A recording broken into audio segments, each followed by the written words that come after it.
Hi guys, ஒரு குட்டி கதை சொல்லட்டுமா?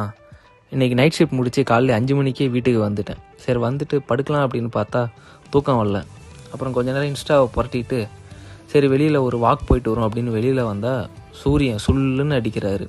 சரி சூரியன் என்ன நம்ம திருப்பி அடிக்க முடியும் அப்படின்னு மனசுலேயே நினச்சிட்டு நடக்க ஆரம்பிச்சிட்டேன். அப்படியே நடந்து வரும்போது தான் நம்ம ஸ்கூலுக்கு பக்கத்தில் ஒரு புறா என்ன மாதிரி அதுவும் தனியாக நடந்துட்டு இருந்தது. அந்த புறா கூட ஒரு சிட்டுக்குருவி சேர்ந்து சேட்டை பண்ணிகிட்டு இருந்தது. அப்புறம் கொஞ்சம் நேரம் நின்று அந்த புறாவையும் சிட்டுக்குருவியும் பார்த்துட்டு இருந்தேன். இதை பார்க்கும்போது தான் நம்மளும் பேசாமல் இந்த மாதிரி ஒரு புறாவாக பிறந்திருக்கலாமோ அப்படின்னு தோணுச்சு.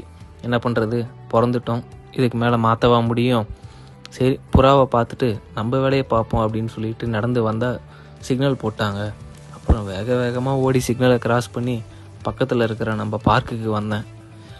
பார்க்குக்கு வந்து பார்த்தா காலங்காத்தால் 5 மணிக்கெலாம் ஒரு குரூப்பு எக்ஸசைஸ் பண்ணுறேன் அப்படின்னு கிளம்பி பண்ணிகிட்டு இருந்தாங்க.